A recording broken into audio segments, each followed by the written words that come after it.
예, 오늘 26절까지 시간이 되면 하고요. 안 그러면은 18절까지만 하겠습니다.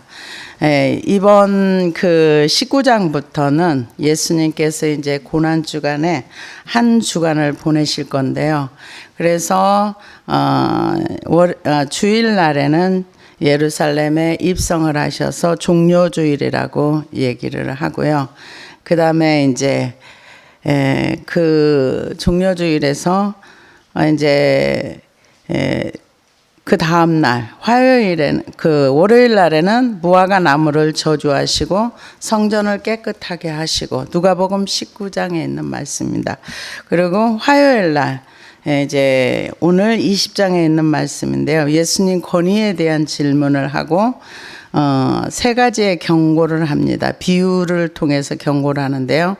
두 아들과 악한 농부와 혼인잔치의 비유를 하고, 그 다음에 지도자들과 이제 논쟁을 하고, 예루살렘의 멸망에 대한 경고를 하고, 그리고 유다의 반역이 나옵니다. 그 다음에 수요일 날은 음모의 날이라 그래서 예수님을 죽이기 위한 음모를 합니다. 그 다음에 이제 목요일 날은 예수님이 이제 6월절 식사를 하시고 성만찬을 하십니다. 그 다음에 고별 설교를 하시고 중보기도를 해주시고요. 이제 이 관련 구절은 요한복음 17장에 있고 성만찬은 13장의 말씀입니다. 그 다음에 이제 금요일 날은 배반당하시고 목요일 날 밤에 잡히시고 그 다음에 이제 그 새벽 밤에 재판을 받으시고 빌라도에게 신문을 받으시고 그 다음에 금요일 날 아침에 십자가에 이제 못 박히시고 오후 3시에 별세하시고 그러고 나서 토요일 날은 예비일이라 그래서 로마 병정들이 예수님의 무덤을 지키고 그 다음에 이제 주일 새벽에 이제 그 부활하십니다. 그래서 지금은 고난 주간의 과정을 지금 누가복음 19장에서부터 이렇게 차례대로 나와 있는데요. 오늘 20장은 화요일입니다. 화요일입니다.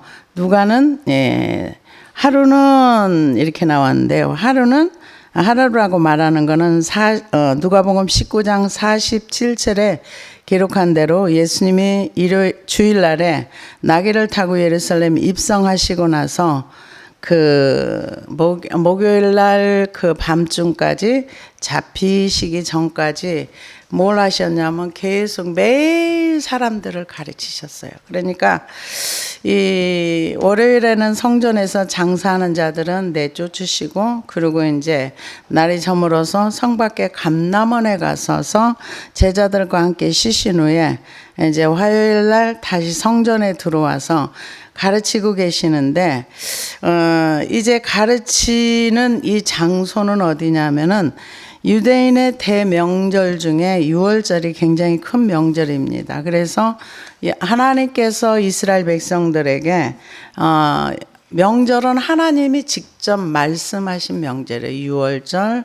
맥주절, 칠칠절 이렇게 해서 세 명절을 얘기를 하셨는데 그래서 이제 그 예수님이 가르치신 장소는 이방인의 뜰이라 그래서 그 이방인들도 들어가서 이렇게 할 수 있는 거. 이방인들은 들어가는데 한계가 있어요. 그 선 못 들어. 그다음에 유대인의 뜰, 그다음에 뭐 이렇게 있는데 그 가르치시고 있는데 이제 대제사장들이나 서기관들 또 이런 사람들이 이제 권력자들이 볼 때는 예수님이 심히 불편한 사람이에요. 왜냐하면은 이렇게 얘기를 합니다. 하루는 예수께서 성전에서 백성을 가르치시며 복음을 전하실새 대제사장들과 서기관들이 장로들과 함께 가까이 와서 여기 장로들과 함께 왔다는 거는 논쟁을 걸어온 사람들이 이제 대제사장들과 서기관 장로들이라 그러는데 특권 계급층에 있는 사람들이에요. 그래서 유대인의 최고의 회의 기간이라 그래서 그 종교적인 것만 통치하고 다스리고, 만약에 종교의 법을 어겼다 그러면은 이들이 사형을 집행할 수 있어요. 로마에서 그 정도의 권력을 받았어요. 종교적인 면에서는 로마가 이렇게 터치를 안 하고, 이렇게 너네들이 알아서 종교 법을 어기는 사람 너네들이 처벌해. 그래서 이거를 권리를 줬습니다. 그래서 대제사장이 몇 명이냐? 그 제사장들은 이때 예수님 당시에는 2사람이었는데 제사장들이 한 70명 정도 되는데, 우리 지금 현재로 말하자면 약 국회의원 정도 되는 그런 사람들인데요. 그래서 이제 국회의원과 대법원장 이런 사람들이라니까 굉장히 권력층에 있는 사람들이라고 봐야 되겠죠. 그래서 이방인들이 만약에 성전의 뜰로 마음대로 들어와서 무엇을 잘못하면은 종교적인 이유로 사형을 처형할 수 있는 권리까지 이들에게 있었습니다. 그래서 장로 중 의장과 같은 역할을 하는 사람을 나시라고 불렀는데, 그는 율법을 제정하고 공식적인 유대교 의식 일정을 정하며 국가 정책을 결정하고 성전을 관리합니다. 그래서 대제사장과 협조하여서 중요한 재판을 위한 위원회에서 논의할 의제를 정하는 사람인데, 이때 당시에 나시는 5사람 사울의 스승이었어요. 그러니까 사울이 자기는 율법으로는 흠이 없다고 말할 만큼 모든 사람한테 다 인정을 받았던 사람이에요. 그래서 이 정도로 이 권력 있는 사람들이 어느 날 갑자기 보니까 예수라는 사람이 와가지고, 그러니까는 만약에 성전에서 가르치려고 하면은 합법적인 과정을 거쳐야 되는 거죠. 그러니까 지금 현실로 말하자면은 어느 교단의 신학교를 가가지고 그 교단 신학을 하고 그 교단에서 주는 목사 안수를 받고 교단의 어떤 규칙과 원칙을 지키겠습니다 서약을 하고 그러고 가르쳐야 맞는 거예요. 근데 예수님은 대제사장들이나 아무에게도 이거를 받은 게 없는 거예요. 그런데 갑자기 와가지고 매일 가르치고 표적을 행하고 이적을 행하고 이러니까 대제사장과 여기 있는 권력층에 있는 사람들이 심히 불편한 거예요. 저건 누가 저 권세를 준 거야? 누가 가르치라고 이 예수라는 사람한테 저기 허락을 누가 한 거야? 아무도 없어. 이 괘씸한 거 봐라. 이렇게 되는 거죠. 만약에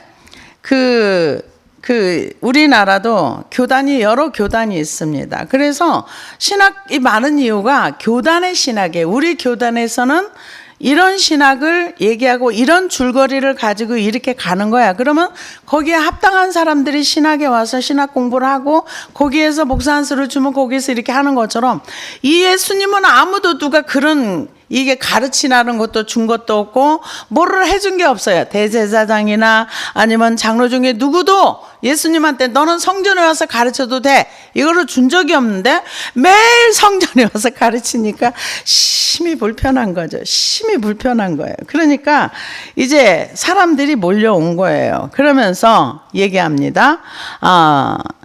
장로들이 함께 가까이 왔으니까 여럿이 온 거예요. 가까이 와서 말하여 이르되 당신이 무슨 권위로 이런 일을 하는지 이 권위를 준 이가 누구인지 우리에게 말하라. 당연하겠죠. 누가 너한테 이런 거를 가르치라고 허락해 줬어 이거죠. 누가 너한테 권위를 줬어. 권위라는 건 뭐예요? 이 어떤 이런 여러 가지 일들을 행하고 하는 이런 일을 누가 너한테 이런 가르치라는 이런 저기를 합법적으로 줬어. 이제 그런 거죠. 이제 그러니까 예수님께서 뭐라고 대답을 하시냐면 대답하여 이르시되 권위를 준 이가 누구인지 우리에게 말하라. 누가 너한테 이렇게 성전에서 가르치라고 그 사람이 누군지 말해. 이제 말하면 그냥 안 두겠다는 거죠. 누군지 말해. 이제 그런 거죠. 그럴 때 대답하여 이르시되 나도 한 말을 너희에게 물으리니 내게 말하라. 요한의 세례가 하늘로부터냐 사람에게로부터냐. 불편한 얘기를 한 거죠. 왜냐하면 이때 당시에 세례 요한은 죽었어요. 없어요. 그 헤로디아 딸이 춤추다가 네가 원하는 게 뭐냐? 내가 나라의 절반이도 주겠다. 그러니까 지네 엄마한테 가가지고 뭐라 그랬어요? 엄마 뭘 요구할까 그랬더니 세례요한의 목을 원해라. 그래서 세례요한이 죽었어요. 그리고 없는데 지금 세례요한을 얘기하는 거예요. 뭐라고 얘기합니까? 나도 너희에게 한 말을 물으리니 내게 말하라. 요한의 세례가 하늘로부터냐 사람으로부터냐? 요한의 세례가 하늘로부터냐 사람으로부터냐? 이게 이 사람들이 세례 요한을 선지자로 인정을 안 할 수가 없는 거예요. 왜냐? 백성들이 와가지고 다 세례 요한한테 세례를 받고 거기서 죄를 자백하고 그러고 이렇게 하니까 어떻게 세례 요한에 대해서 말을 하라 그러면서 사람들이 다 세례 요한을 선지자로 인정을 하니까 모든 사람이 다 세례 요한을 선지자로 인정을 하는데 만약에 장로들이 이거는 하나님으로부터 온 게 아니야 그러면 백성들은 돌을 맞을 것 같거든요. 왜 세례 요한을 하늘로부터 온 사람이라고 인정을 못하느냐 하면은 세례 요한이 예수님을 세례를 줄 때 이 성령의 비둘기 같이 임하는 거를 사람들이 봤고 그리고 세례 요한이 예수님을 향해서 세상 죄를 지고 가는 하나님의 어린 양이라고 메시아라고 증거를 했거든요. 근데 세례 요한을 인정하게 되면 예수님을 메시아로 인정을 해야 돼요. 그런데 세례 요한을 인정을 안 하면 백성들한테 돌을 맞을 것 같아. 징태양난에 빠진 거죠. 인정을 할 수도 없고 안 할 수도 없고 예수님 그걸 아신 거죠. 그래서 세례 요한한테 모든 사람들이 가가지고 바리새인들도 우리가 어떻게 구원을 얻으리까? 군인들한테는 너가 받는 월급 외에는 다른 거 요구하지 마. 이러면서 어떤 이 규칙을 딱딱 정하면서 바리새인들도 거기가 세례를 받기도 했거든요. 그러니까 이 질문을 하니까 이 사람들이 멘붕이 온 거예요. 와서 뭐라 그럽니까? 그들이 서로 의논하여 이르되 만일 하늘로부터라 하면 어찌하여 그를 믿지 아니하였느냐 할 것이요. 그러니까 하늘로부터 왔다고 믿으면은 예수님을 인정해야 돼요. 메시아로 인정을 해야 돼요. 근데 만약에 아니라고 하면은 어떻게 돼요? 그러면은 백성들한테 돌을 맞는 거예요. 모든 사람이 이 참 특이한 게 뭐냐면은 하나님으로부터 뭔가 일을 하지 않는 사람, 뭔가 이렇게 이런 사람들은 꼭 사람의 눈치를 참 많이 봐요. 그래가지고 이제 자기네끼리 고민을 합니다. 그들이 서로 의논하여 이르되 만일 하늘로부터라 하면 어찌하여 그를 믿지 아니하였느냐 할 것이요 만일 사람으로부터라 하면 백성이 요한을 선지자로 인정하니 그들이 다 우리를 돌로 칠 것이라 하고.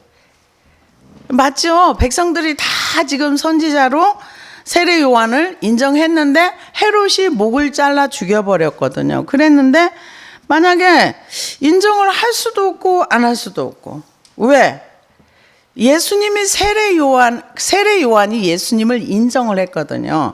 뭐라고 얘기했냐면은 누가복음 3장 15절에 17절에 보니까 백성들이 바라고 기다림으로 모든 사람들이 요한을 혹 그리스도신가 심중에 생각한 요한이 모든 사람에게 대답하여 이르되 나는 물로 너희에게 세례를 베풀거니와 나보다 능력이 많으신 이가 오시나니 나는 그의 신발끈을 풀기도 감당하지 못하겠노라.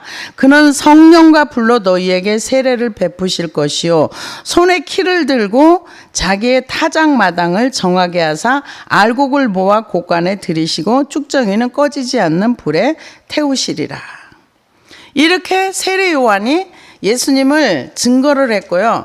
마가복음 1장의 9절에서부터는 그때 예수께서 갈릴리 나사렛으로부터 와서 요단강에서 요한에게 세례를 받으시고 그 물에서 올라오실새 하늘이 갈라짐과 성령이 비둘기같이 자기에게 내려오심을 보시더니 하늘로부터 소리가 나기를 너는 내 사랑하는 아들이라 내가 너를 기뻐하노라 하시니라. 이 음성을 주변 사람들이 다 들었거든요. 들었는데 그러면서 이제 이 세례 요한이 예수님을 증거를 했는데 사람들이 다 세례 요한을 선지자로 인정을 했는데 만약에 안 하면은 이제 백성들한테 돌을 맞아 죽게 생겼으니까 뭐라고 대답해요? 모르겠다. 이제 그들이 뭐라고 해요? 만일 사람으로부터라면 백성이 요한을 선지자로 인정하니 그들이 다 우리를 돌로 칠 것이라 하고 대답하되 어디로서부터인지 알지 못하노라 하니 예수께서 이르시되 나도 무슨 권위로 이런 일을 하는지 너희에게 이르지 아니하리라 하시니라. 안 알려주니까 니들이 내가 묻는 말에 대답해. 그럼 나도 너네들한테 대답해 줄게. 근데 이들이 대답할 수 없는 질문을 했거든요. 그러니까 모르겠다. 왜? 이렇게 말하면 왜 메시아로 인정 안 하느냐 할 것이요. 세례 요한을 선지자가 아니다 하면은 백성들이 백성들한테 맞아 죽을 것 생겼거든요. 그러니까 모르겠다. 그러면 나도 너네들한테 말 안 해. 그렇게 예수님이 이제 대답을 합니다. 그러니까 나도 무슨 권위로 이런 일을 하는지 너희에게 이르지 아니하리라 하시니라. 그가 또 이 비유로 백성에게 말씀하시니라. 한 사람이 포도원을 만들어 농부들에게 세를 주고 타국으로 가서 오래 있다가 때가 이름에 포도원 소출 얼마를 바치게 하려고 한 종을 농부들에게 보내니 농부들이 종을 몹시 때리고 거저 보내었거늘 다시 다른 종을 보내니 그도 몹시 때리고 능욕하고 거저 보내었거늘 다시 세 번째 종을 보내니 이 종도 상하게 하고 내쫓은지라. 포도원 주인이 이르되 어찌할까 내 사랑하는 아들을 보내리니 그들이 혹 그는 존대하리라 하였더니 농부들이 그를 보고 서로 의논하여 이르되 이는 상속자니 죽이고 그 유산을 우리의 것으로 만들자 하고 포도원 밖에 내쫓아 죽였느니라. 그런즉 포도원 주인이 이 사람들을 어떻게 하겠느냐? 와서 그 농부들을 진멸하고 포도원을 다른 사람에게 주리라 하시니 사람들이 듣고 이르되 그렇게 되지 말할지어다 하거늘 그들을 보시며 이르시되 그러면 그리고 이제 다른 얘기를 또 하십니다. 이 포도원 비유는 뭐냐면은 이때 당시에 예수님이 그들이 다 아는 비유를 설명을 하셨는데 이쪽 유대인이 부유한 유대인들이나 아니면 로마 사람들이 그쪽에 땅을 사가지고 사람들에게 소작을 많이 줬답니다. 소작을 주고 그냥 몇 년에 한 번씩 오기도 하고 1년에 한 번씩 오기도 하고 사람을 보내서 소출의 얼마를 받아서 이렇게 가지고 가는 거예요. 그래서 이 비유가 이 사람들한테는 너무 쏙쏙 들어오는 비유예요. 왜냐하면은 포도원에 이렇게 비어있는 그 땅을 사서 사람들에게 경작하라고 그거를 이렇게 계약을 하고 이렇게 관심을 안 두고 몇 년에 한 번씩 오기도 하고 그러는데 지금 그 비유를 하는 이유는 예수님께서 구약에 너네들은 지금 우리와 계약한 포도원의 농부와 같은 청지기들이야. 이 이스라엘이라는 땅은 하나님과 계약한 청지기들이야. 너네들이 여기에서 살면서 소출을 내야 돼. 이 얘기는 뭐냐?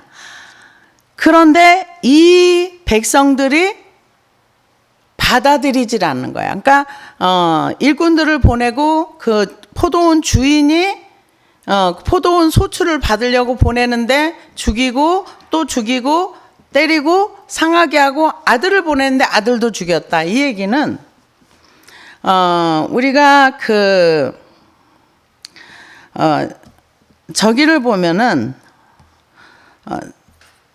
이사야서 5장에 보면은 포도원에 대한 얘기가 나옵니다. 포도원에 대한 얘기가 나오면서 그 포도원들을 이렇게 그 소출을 위해서 이렇게 했는데 이 포도원 이 농사를 짓는 사람들이 소출을 내질 않아서 그 포도원을 내가 걷어서 먹이게 만들겠다 이런 말씀을 합니다. 그런데 이 얘기는 무슨 얘기냐면은 이 이스라엘 백성들과 우리들은 하나님의 청지기들이라는 거죠. 하나님께서 우리에게 주신 삶을 살면서 포도원에 소출을 내듯이 삶의 열매를 내야 되는 거예요. 삶의 열매를 내지 않으면 안 된다는 거죠. 그런데 이 사람들이 하나님과 언약한 백성들은 유대인들입니다. 그런데 유대인들에게 구약의 선지자들을 보내고 또 보내고 또 보내. 소출이라는 게 뭡니까? 이분들이 삶으로 하나님의 백성답게 살아야 되는 거죠. 그래서 하나님의 영광을 드러내고 하나님께서 주신 만큼의 뭔가를 내놔야 되는 거죠.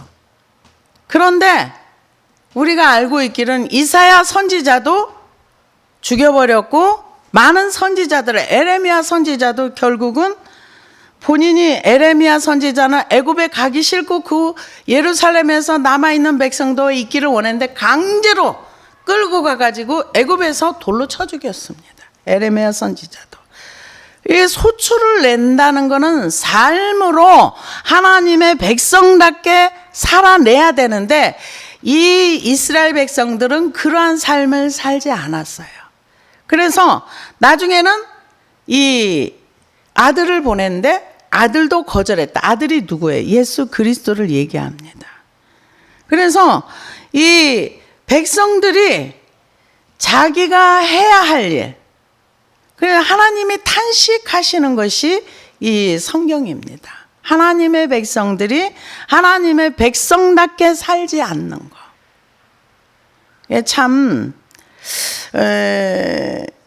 좀 슬픈 얘기죠. 슬픈 얘기죠. 그래서 제가 오늘 어떤 영상을 하나를 봤는데 우리나라에 그래도 꽤 알려지신 분인데 그분이 이제 어떤 그러니까는 성경적으로 죄를 지어서 성경적으로 볼 때 죄를 지었어요. 근데 이제 이게 회개가 안 되니까 이제 사람들에게 이제 그런 사실이 알려져 가지고 이제 굉장히 어려운 처지에 있는데 그런 부분을 이렇게 딱 집어 가지고 이렇게 말씀을 하시는 분들이 계세요. 그래서 소식을 들었고 그래서 그분의 영상을 이렇게 봤어요. 봤더니 이제 이단 얘기를 많이 하시는 분도 계세요. 왜냐하면은 근데 참 이거는 우리가 조심해야 될 부분인데 개역개정 성경을 이렇게 무시하는 그런 교단이 있어요. 이건 성경이 아니다는 식으로. 그러면 이제 정말 잘 모르는 사람들은 그런가 하면서 이 성경의 권위를 무너뜨리는, 그래서 그런 말을 하는 사람을 이단이다고 확 몰아가 버리고, 그리고 또 어떤 죄를 지었다 하면은 이제 그 사람에 대해서 막 이제 심판자의 입장에서 이렇게 얘기를 하는 거를 보면서 참 용감하다 이런 생각이 좀 들어가더라고요. 그래서 여러분, 우리가 남의 잘못한 것을 보면서 매일 화를 내는 거는 우리가 심판자의 자리에 앉아 있는 거예요. 그게 뭐냐면은 하나님이 시편에 보면은 매일 분노하시며 어디를 보고 죄 짓는 인생들을 보면서, 회개하지 않는 인생들을 보면서 매일 분노하시는 분이 하나님이세요. 그럼 우리가 남이 잘못하는 걸 보면서 매일 분노한다면 우리는 하나님의 자리에 앉아서 하나님처럼 사람을 심판하고 있는 겁니다. 그래서 참 용감하긴 한데 참 뭐라고 말하기가 좀 힘들더라고요. 그래서 하나님이 요구하시는 거, 잘못한 거는 잘못할 수 있어요. 그런데 잘못할 수 있으면 회개하는 거. 하나님은 하나님의 백성들에게 우리의 삶을 고치기를 원하세요. 그런데 지금 이들은 자기가 주인의 자리에 있는 거예요. 포도원에 예수님이 비유로 하는 포도원의 그 청지기들, 우리는 모든 사람이 다 청지기예요. 이 땅에 하나님이 만드신 세상. 그래서 많은 사람들이 그런 얘기를 해요. 하나님이 뭔데 사람을 지옥에 보내? 이런 얘기를 하시는 분이 있어요. 네, 지옥에 보낼 수 있습니다. 왜냐고요? 그분이 만드신 세상이거든요. 그분 거거든요. 그분이 뭐라? 나는 이 세상을 누구에게 준 적이 없다 그랬어요. 다 내 거라 그랬어요, 하나님이. 그래서 하나님이 주신 세상 가운데서 우리가 하나님 주신 모든 것을 누리면서 먹고 살고 하면서 하나님을 인정하고 우리가 이 세상에 살면서 그분의 백성, 그분 백성답게 살아야 할 의무와 책임이 우리에게 있는 거예요. 그런데 사람들이 의무와 책임은 아무도 안 하려고 그래요. 그리고 뭐만 하려고 그래요? 이 여기에 나와 있는 비유에 있는 이 포도원의 농부들처럼 권리만 주장하는 거예요. 이거 우리 거야. 왜 와서 세 내라 그래? 나는 하나님 백성답게 살지 않고 나는 내 맘대로 살 거야 이거예요. 그래서 하나님께서 나중에는 그 농부들을 진멸하고 포도원을 다른 사람들에게 주리라. 예수님이 십자가에 죽으시고 나서 AD 70년에 약 한 30몇 년 지난 다음에 디도 장군이 와가지고 이스라엘을 완전히 전멸시키고 성경에 나오는데 돌 하나도 돌 위에 남지 않냐고 로마가 통치했어요. 그러니까 포도원을 다른 사람에게 줘버린 거죠. 그리고 이스라엘 백성은 2000년 동안 나라 없이 돌아다녔어요. 그러다 보니까 교회에서 성경에 분명히 이스라엘이 있었는데 왜 지금 이스라엘이 없어? 그러면은 이스라엘에 있는 축복이 교회에게 다 있어. 이걸 대체 신학이라 그래요. 근데 하나님의 성품은요, 한 번 약속하시면 그게 영원한 겁니다. 단지 그것을 우리가 받는 조건이 뭐냐면 믿음이 있어야 하나님의 축복을 받아요. 믿음이 없으면 아무것도 못 받아요. 이스라엘 백성이 하나님께서 이 신명기 출애굽기에 보면은 많은 약속을 해주셨어요. 그런데 그것이 실제로 이루어진 건 별로 없어요. 그렇지만은 한 가지 분명한 거는 그 약속이 영원한 거예요. 이스라엘을 버리지 않아요. 하나님이 잘못하면 그들을 징계해가지고 온 세계를 흩어버렸다가 다시 또 불러 모으시고 지금 다시 하나님이 이스라엘 백성을 불러 모으고 계세요. 그래서 지금 포도원 밖에 내쫓아 죽여버렸어요. 누구? 예수님을 지금 미리 얘기를 하시는 거예요. 그러면서 그러니까 뭐라 그래요?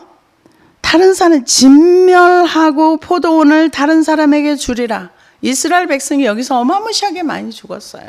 성전에서 죽은 사람만 해도. 그러니까 성전에 나중에 이 성전이 무너지고 돌 하나도 도리에 남지 않는다 그랬는데 그 성전 안에 금들이 많았고 그래서 사람들이 잘못 생각한 게 뭐냐면은 성전은 하나님이 보호하시니까 안전하다고 생각을 한 거예요. 성전으로 다 모여든 거예요. 근데 하나님이 이사야서에 보면 하는데 성전문을 닫아버렸으면 좋겠다. 왜? 하나님과 상관없이 살면서 삶이 따르지 않는 그런 그들을 바라보면서 내가 너무 피곤해 이런 말씀을 이사야 1장에 한 거를 우리가 알고 있습니다. 그래서 돌 하나도 돌 위에 남지 않는다 이런 얘기를 이제 합니다. 그러면서 건축자들의 버린 돌이 머퉁이의 머릿돌이 되었느니라 함이 어찌미냐. 이게 건축자들의 버린 돌이라는 것은 시편 118편 22절의 말씀을 인용했습니다.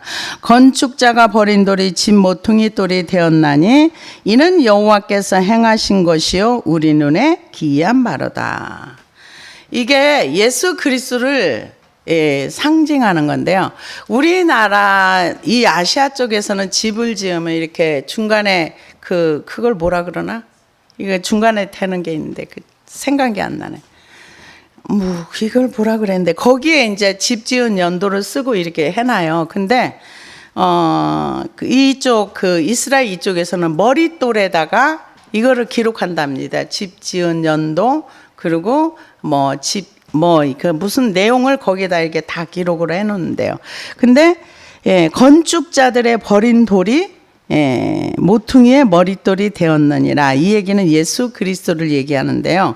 베드로전서 2장 4절에서 8절을 보면은 사람에게는 버림바가 되었으나 하나님께는 택하심을 입은 보배로운 산돌이신 예수에게 나오가 성경에 기록되었으되 보라 내가 택한 보배로운 모퉁이 돌을 시온에 두노니 그를 믿는 자는 부끄러움을 당하지 아니하리라 하였으니 그러므로 믿는 너희에게는 보배이나 믿지 아니하는 자에게는 건축자들이 버린 그 돌이 모퉁이에 머릿돌이 되고 또한 부딪히는 돌과 걸려 넘어지게 하는 바위가 되었다 하였느니라. 그들이 말씀을 순종하지 아니함으로 넘어지나니 이는 그들을 이렇게 정하신 것이라. 그러니까는 믿으면 반석이 되는 거예요.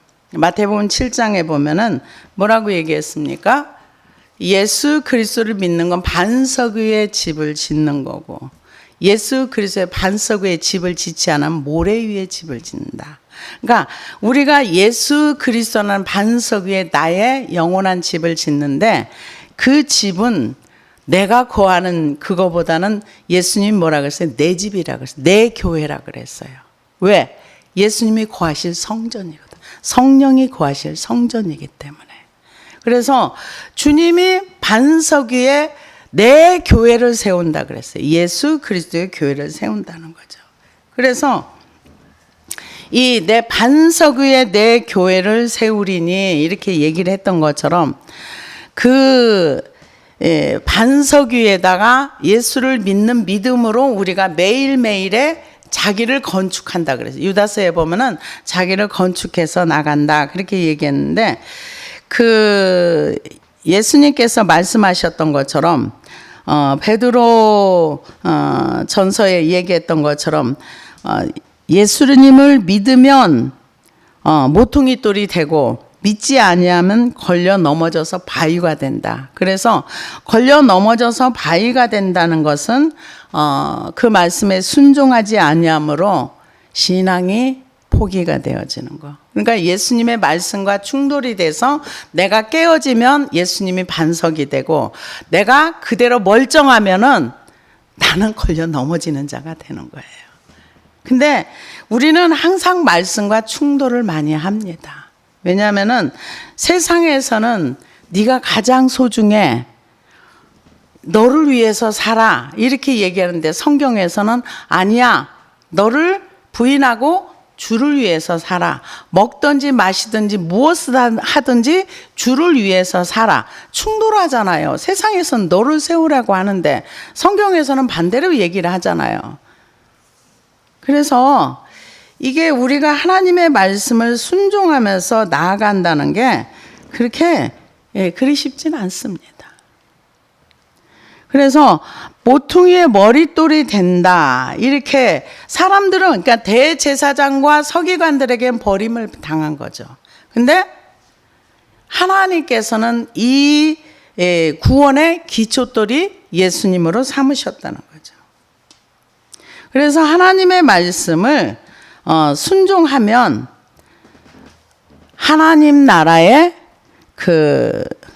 일꾼이 되어서 하나님의 말씀으로 자기를 건축하는 사람이 되는 거고 그렇지 않으면 그걸 끝나는 거죠. 그래서 뭐라고 얘기합니까? 무릇 이 돌 위에 떨어지는 자는 깨어지겠고 이 돌이 사람 위에 떨어지면 그를 가루로 만들어 흩으리라 하시니라. 그러니까 내가 깨지든가 돌이 깨지든가 둘 중에 하나인 거죠. 참 어려운 얘기예요. 어려운 얘기. 우리가 예수를 믿는다는 것은 하나님의 말씀을 잘 듣고 그 말씀에 순종해야 되는데 이 말씀을 듣고 순종하는 게 그렇게 쉽지 않아요. 왜냐? 그 소돔과 고모라 성에 이제 하나님이 그 천사를 보내가지고 이렇게 롯을 끄집어 내오는데 천사가 뭐라 그래요? 롯에게 아니 그 너에게 속한 사람이 있느냐? 그러니까 예 사이들이 있습니다. 가서 빨리 전해라. 전했어요. 뭐라 그래요? 농담으로 여겼더라. 그러니까 하나님의 말씀을 전한다 그래서 예수 그리스도를 전한다 그래서 그래? 이러면서 받아들이면서 그 앞에 무릎 꿇기가 어렵다는 얘기예요. 지금 뭐 이제 좀 한동안 괜찮다가 또 뭐 3차 대전 여기가 또 나오더라고요. 또 나오면서 뭐 핵 전술훈련을 한다, 뭐를 한다, 뭐 이렇게 저렇게 얘기를 하는데 만약에 그런 날이 온다면 우리가 이 땅에서 머물 날이 그렇게 많지 않아요. 이런 얘기하면 사람들이 안 들으려고 하고요. 농담을 해. 너 미쳤냐? 적당히 좀 해라. 이렇게 얘기를 하는 거죠. 왜냐하면은 아니 지금 과학이 얼마나 발달이 돼갈수록 전쟁은 더 이제 지금 이 러우 전쟁하고 28 전쟁이 양쪽에서 나면서 세계 전쟁의 무기 판도가 완전히 바뀌어졌답니다. 완전히 바뀌어지고 지금까지의 전쟁은 완전히 아날로그 전쟁이랍니다. 이제 뭐 무인 로봇에다가 저기 하룻밤 그 이란에서 할 때 뭐 몇 조가 나갔다고 그러더라고요. 그런데 이제 그보다 이제 신박한 아주 대단한 무기가 만들어져 가지고 이제는 그 옛날 영화에서 봤던 거 레이저로 이제 모든 것을 다 하는. 그래서 무기가 지금 계속 발달이 되고 해가지고요. 우리가 상상할 수 없는 세계도 일어나고요. 이번에 중국에서 엄청난 이제 막 이런 게 왔는데 이것도 강우를 너무 세게 해가지고 너무 많이 해서 역부작용으로 이런 게 일어났다 이런 얘기도 하고 좋은 쪽으로 쓰려고 했던 모든 것들이 좋은 쪽으로 이렇게 쓰임받지 못하는. 그래서 주님이 오실 때 뭐라 그랬어요? 말세에 믿는 자를 보겠느냐. 여러분 믿음 잘 지키세요. 있는 믿음도 잊어버리면 큰일 납니다. 그래서 하나님의 말씀이 그래서 지금 어느 시대쯤 와 있는지 우리가 그거를 분별하고 깨닫고 그래서 이 말씀이 우리의 집을 짓는데 기초돌이 되고 정말 보배로운 돌이 돼야지 그렇지 않으면 그 돌에 내가 깨진다는 거죠. 이 땅에서 깨져서 예수 믿으면 괜찮은데 하나님 집으로 지어지지 않는다는 것을 얘기하고 있습니다. 그래서 시간이 좀 많이 가세요. 여기는 이제 다음 주에 하겠습니다. 원래는 26절까지만 하려고 했는데 오늘은 여기까지만 하겠습니다. 기도하시겠어요?